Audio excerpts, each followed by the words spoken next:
I figured I'd give you a little once over before I go into my whole spiel on Miss Pac-Man and on why this little yellow lady is so important in the history of video games. As you can see here, once again, Numskull and the Quater Arcade lines have gone above and beyond. The detail on this machine is pretty disgusting in the greatest way possible.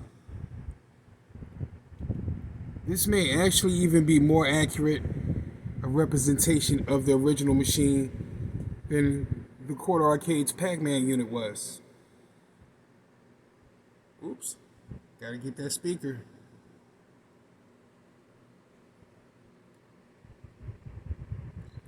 Yeah, it's a down-firing speaker, but it gets the job done. All the original bezel artwork, the 1 and 2 player options for a game, of course, micro switch enabled joystick is pretty accurate despite its size. If we take a look and turn it to the side a little bit, now you can really see Numskull just losing their minds with attention to detail. You don't get to say this a lot about a piece of electronic equipment, but this is a gorgeous damn machine. As cool as I thought Pac-Man was, this thing here is sexy. You know you've made a pretty sexy product when somebody even decides to film the back of the product. And there's not a lot going on here. The original vents, like it would have been on an arcade unit.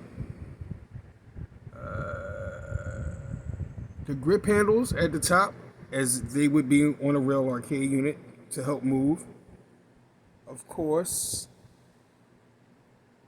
my plate of authenticity, which reads, engineered by Numskull Designs, manufactured by Rubber Road Ltd, and there's a serial number on there.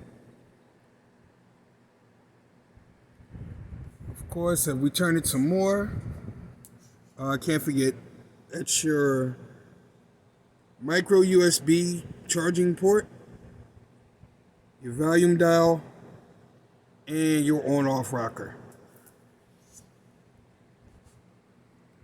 On the other side, again, the same artwork. Damn, they really did a good job with this machine.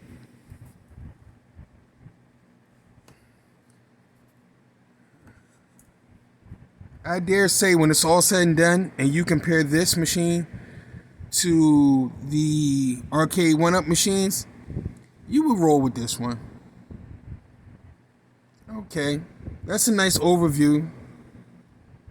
Now we're going to turn the lights out for a second. And there is your very well lit marquee. Accurate down to the last detail. And there's our girl, Miss Pac-Man, running in the track mode. Let's flip the script a little bit.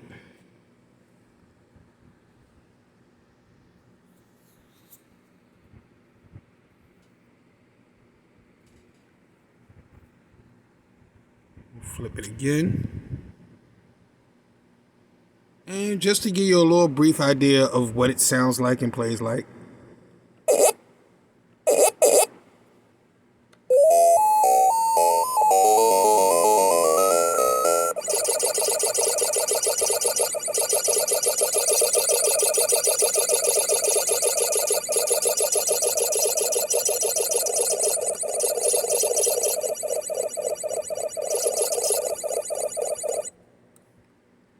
Yeah, they're right.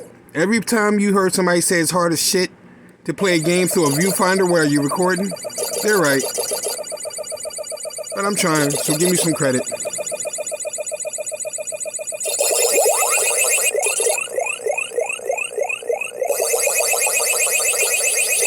Boy, judging by this session, you would think I've never played this game before in my life.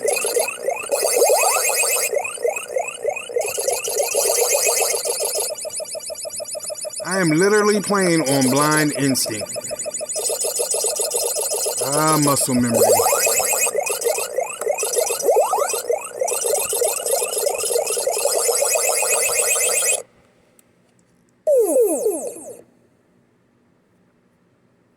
That's a little better.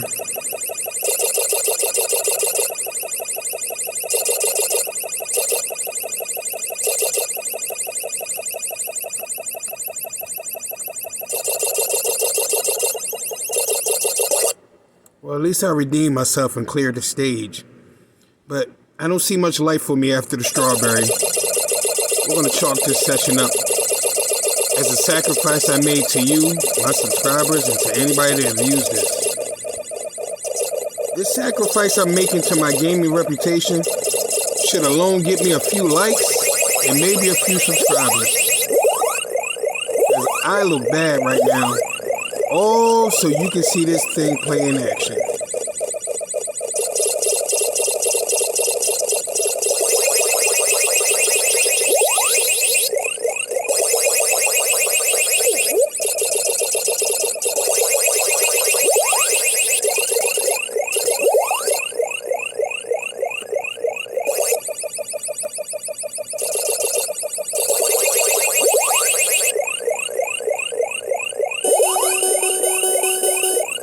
Well, I was trying to hope y'all got a chance to hear that, so you heard it.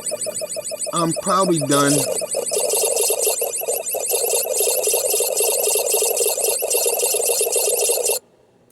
Yeah, I might get to the intermission. It depends on how quickly they come out of the playpen. All right, my job's done.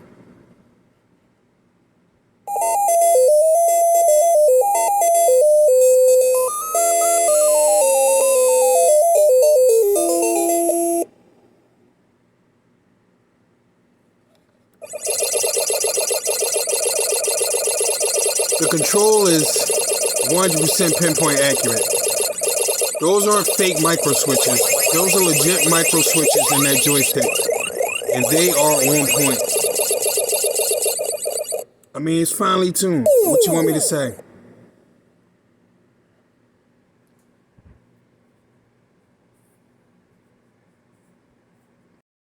A quick glance at the very, very well done, well stylish, pretty decently constructed box. Showing you that it has a joystick, that it's 1/4 the size of the original arcade, and also that it's rechargeable. The font, very well done. The black accents, nice touch. The side of the box, identical to the side of the arcade cabinet. Again, the back of the box showing you the unit. And the now customary handle included by the good folks at Numskull. See, Numskull, I'm looking out for you. I point out even the finite details. I'm a nice guy. Okay, this concludes part 2. You saw some gameplay. You heard my reaction to the gameplay. And now it's up to you to decide if this is a product for you. When I was able to obtain this unit, I got it for around $200. And for me, it was worth every penny. If you go $100, $150 up, sure, you can have something bigger, but it won't be as accurate. And it probably won't play as well. Just like the original Pac-Man unit by Numskull, this unit has a bespoke emulator running an arcade perfect version of the ROM from '82. You can't ask for much more in detail. You can't ask for much more in execution. It depending on the value you put on nostalgia and physically being able to play a game that you grew up on, the value is there at $200. I've seen it as low as $150. It really depends on where you get it. But yeah, my thumbs up, 100%. As you can see, my man Captain Crunch in the background. It's just something about Miss Pac-Man and Captain Crunch. They kind of go together. I told you I was a fat kid. That's it.